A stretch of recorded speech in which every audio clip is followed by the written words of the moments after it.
Assalamu alaikum. Today we will discuss very interesting topic that is capacitors and capacitance. Capacitors हमारे पास device है और capacitance इनकी एक ability है टू स्टोर द चार्ज। और अगर आपका जो कैपेसिटर होता है it is just storage device. आप इसको बिल्कुल सिंपल वर्ड्स में कह सकते हैं कि capacitor is a device which is used to store the charge. ये इसकी डेफिनेशन है class. It is a storage device और आप ये भी कह सकते हैं it is a device which is used to store the charge and its ability to store charge is known as capacitance। ये इसकी डेफिनेशन है। कंस्ट्रक्शन अभी मैं आपको फिगर की हेल्प से इसकी एक्सप्लेन करती हूँ, उसके बाद हम डायइलेक्ट्रिक की थोड़ी सी डिस्कशन करेंगे। ये भी एक इम्पॉर्टेंट टर्म है कैपेसिटर्स के केस में। उसके बाद we will discuss the working of capacitors and last में हम डिफाइन करेंगे कैपेसिटेंस को और उसके फॉर्मूला को। तो डेफिनेशन ऑफ फेरेड जो है वो आपको पता है कि यूनिट होता है कैपेसिटर का, इसलिए उसको भी डिफाइन करेंगे कि हम फेरेड को कि फेरेड क्या होता है। तो सबसे पहले कैपेसिटर्स जो है वो हमने आपको डिफाइन कर दिया कि कैपेसिटर का मतलब क्या होता है। Capacitor mean charge storage device and its ability to store the charge is known as its capacitance. Class यहाँ पर हमने इसकी कंस्ट्रक्शन देखनी है। It consist of the two metallic plates placed at some distance. दो मेटालिक प्लेट्स आपने लेनी होती हैं जिनको हम कुछ डिस्टेंस पे प्लेस करते हैं और इन प्लेट्स के लिए यहाँ पे टर्मिनल हम रख देते हैं to join it with the battery के अगेंस्ट। यहाँ पे सेकंड फिगर में हम उसको एक्सप्लेन करेंगे, लेकिन यहाँ पर जो सेंट्रल पोर्शन होता है कैपेसिटर्स के अंदर वो आपका उसमें अगर तो आप कुछ भी प्लेस नहीं करते तो वो medium as a air consider होता है। लेकिन अगर आप इन्हीं प्लेट्स के बिटवीन कोई मटेरियल प्लेस कर देते हैं तो उसे हम बोलते हैं कि स्पेसिफिकली हम यहाँ पर इंसुलेटर प्लेस करते हैं, कोई भी प्लास्टिक शीट या इस तरह की कोई चीज, उसको हम बोलते हैं डाई इलेक्ट्रिक। ठीक है, तो आप यहाँ पे अभी हम इस फिगर को डिस्कस करने के बाद देखेंगे कि डाई इलेक्ट्रिक क्यों इंसर्ट करते हैं हम, उसका क्या रीजन होता है। तो सबसे पहले तो आपने कंस्ट्रक्शन देखी कि इसमें जस्ट टू मेटालिक प्लेट्स होती हैं with some terminal coming out of these two plates. और अभी इस फॉर्म में ए फिगर में दोनों प्लेट्स बिल्कुल न्यूट्रल हैं, मेटालिक हैं, तो इनके अंदर जो इनके पॉजिटिव नेगेटिव चार्जेस हैं दोनों टाइप के चार्जेस एक दूसरे का इफेक्ट कैंसिल करके, इसलिए ये दोनों प्लेट्स बिल्कुल न्यूट्रल है। इन पे आप देखें कोई भी चार्ज शो नहीं हो रहा। लेकिन जैसे ही आप इन दोनों प्लेट्स के इन दो टर्मिनल्स को बैटरी के साथ यानी कि वोल्टेज सोर्स जो होता है जहां से हम चार्जेस प्रोवाइड कर सकते हैं उसके साथ अगर आप इन दोनों टर्मिनल्स को कनेक्ट कर देंगे तो इसके ऊपर चार्ज आ जाएगा। वो चार्ज कैसे आएगा, आप positive terminal of the battery को एक प्लेट के साथ कनेक्ट करते हैं and negative terminal of the battery को दूसरी प्लेट के साथ कनेक्ट करते हैं। अब होता क्या है कि जैसे ही पॉजिटिव टर्मिनल मेटालिक प्लेट के साथ कनेक्ट होता है तो यहाँ से इस प्लेट के जितने भी पॉजिटिव चार्जेस होते हैं इस पॉजिटिव की रिपल्शन की वजह से वो एकदम एक साइड पे हो जाती है और सारे नेगेटिव इसके पास इस एंड पे कनेक्ट हो जाती है और यहाँ पे ओनली पॉजिटिव चार्ज रह जाता है because of repulsion of this positive terminal. Similarly यहाँ से जो प्लेट नेगेटिव के साथ कनेक्ट होती है तो नेगेटिव की रिपल्शन की वजह से सारे के सारे नेगेटिव उस पे एक जगह पे जमा हो जाते हैं। इस तरह से ये चार्ज स्टोर होता है और आपको पता है कि जहाँ पे पॉजिटिव नेगेटिव चार्ज हो तो वहाँ पे फील्ड सेटअप हो जाता है। इस तरह ये पॉजिटिव जो चार्जेस हैं वो इन नेगेटिव को भी अट्रैक्ट करते हैं। जैसे ही यहाँ से पोटेंशियल मिलता है ये यहाँ सेटअप होते हैं तो ये आपस में भी अट्रैक्शन शुरू करते हैं और यहाँ पर एक फील्ड सेटअप होता है जो आप जिसकी डायरेक्शन इलेक्ट्रिक फील्ड की पॉजिटिव टू नेगेटिव होती है। फ्लो ऑफ चार्जेस तो हमें पता है हमेशा इलेक्ट्रॉन इस साइड से मूव करेंगे, लेकिन field setup opposite to the flow of charges होता है।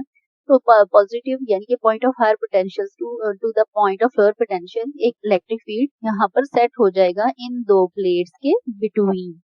इन दोनों प्लेट्स के बिटवीन ये पोटेंशियल आपका जब सेटअप हो जाता है तो यहाँ पर स्ट्रॉन्ग इलेक्ट्रिक फील्ड तब होता है इन दोनों प्लेट्स के बिटवीन जब यहाँ पे कोई भी डाई इलेक्ट्रिक ना हो, यानी कि कोई ऐसा मटेरियल ना हो जो हमने इन दो प्लेट्स के बिटवीन इंसुलेटर मटेरियल जो हमने प्लेस ना किया हो, तो यहाँ पे फील्ड स्ट्रॉन्ग होता है। लेकिन हमें यहाँ पे फील्ड हमारा पर्पस कैपेसिटर में फील्ड की जनरेशन नहीं होता बल्कि we need to store charge on these plates ताकि हम उसे टाइम टू टाइम यूज कर सकें।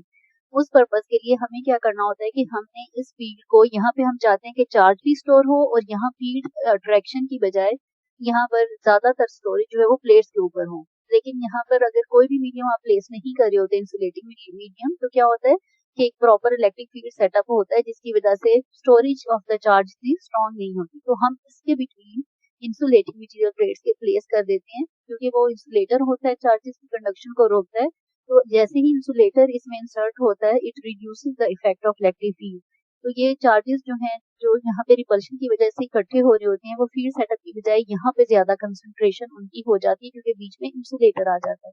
इस तरह नेगेटिव प्लेट के भी सारे चार्जेस यहाँ पे एक्यूमुलेट होना शुरू हो जाते हैं और ये हमारे बेनिफिट में होता है कि हमें तो स्टोरेज ऑफ द चार्ज की जरूरत होती है, not the electric field between the to plates. तो इस वजह से हम इसके बिटवीन डाइलेक्ट्रिक मटेरियल का यूज करते हैं। और यहाँ पर जब स्टोरेज ऑफ चार्ज होती है तो ये प्रैक्टिकली हमारे लिए कैसे यूजफुल है, जैसे फैन के अंदर कैपेसिटर जो है वो डिवाइस को हम एज अ डिवाइस यूज करते हैं। कैपेसिटर फैन जो है हमारा, आपको पता है कि वोल्टेज जो आपकी घरों में जो भी होती है वो एसी वोल्टेज होती है, मीन कंटिन्यूसली वो डायरेक्शन चेंज कर रहा होता है अपना करंट, पॉजिटिव साइकिल उसमें आता है, नेगेटिव साइकिल आता है।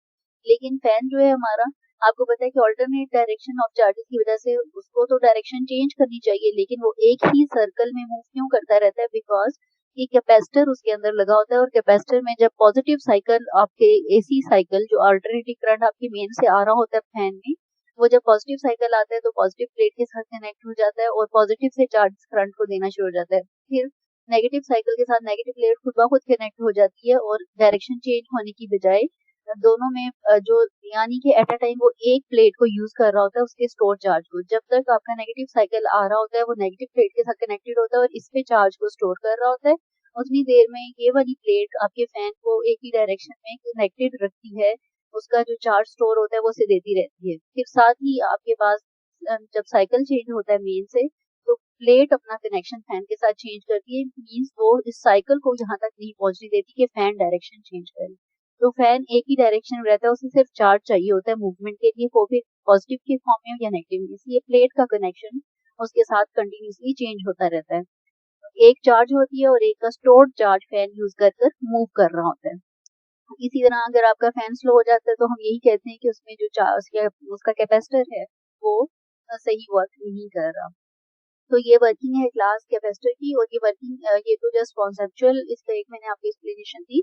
अब होता क्या है कि आपके पास जब आप पॉजिटिव प्लेट को यहाँ पे कनेक्ट करते हैं पॉजिटिव टर्मिनल ऑफ बैटरी के साथ, तो यहाँ पे एक पोटेंशियल VA आ जाता है, से प्लेट A है ये, और यहाँ पे एक पोटेंशियल, जाहिर बात है नेगेटिव टर्मिनल की वजह से VB आएगा। और आपको पता है कि किसी भी फ्लो के लिए हमारे पास, हमने कल अपने प्रीवियस लेक्चर में पढ़ा था कि इलेक्ट्रिक पोटेंशियल हमारा कैसे सेटअप होता है, due to the potential difference between the two points. इस तरह जब हम बैटरी पॉजिटिव नेगेटिव कनेक्ट करते हैं तो हमारे पास दो पॉइंट का पोटेंशियल जो है वो इसके अगेंस्ट आ जाता है। तो इस तरह से आपका पोटेंशियल क्रिएट होता है और आपके पास ये पोटेंशियल डिफरेंस की वजह से हमारा कैपेसिटर चार्ज हो रहा होता है। तो there is a relationship in the capacitor between voltage and charge storage.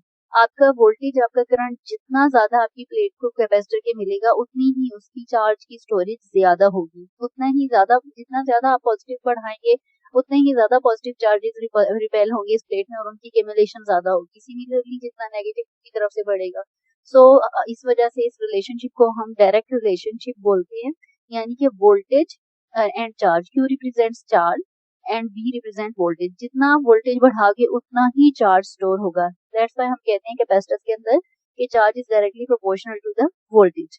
और इस प्रोपोर्शनैलिटी को जब हम इक्वालिटी में चेंज करते हैं तो यहाँ पे एक कांस्टेंट इन्वॉल्व होता है C। This C is a constant of proportionality and it is known as capacitance of the capacitor, मतलब ability of the capacitor to store the charge.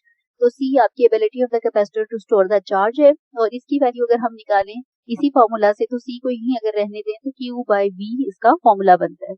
यहीं से आप इसे डिफाइन कर सकते हैं। कैपेसिटर आपके पास simple capacitance of the capacitor, simple आपके पास क्या होती है, ratio between the charge and voltage, charge to voltage ratio है। चार्ज हमारा कूलम में होता है और वोल्टेज वोल्ट्स में होती है, तो यहाँ कूलम पर वोल्ट इसका यूनिट होता है, और ऐसे ही यूनिट्स में कूलम पर वोल्ट को हम इक्वल टू फैरेड लेते हैं।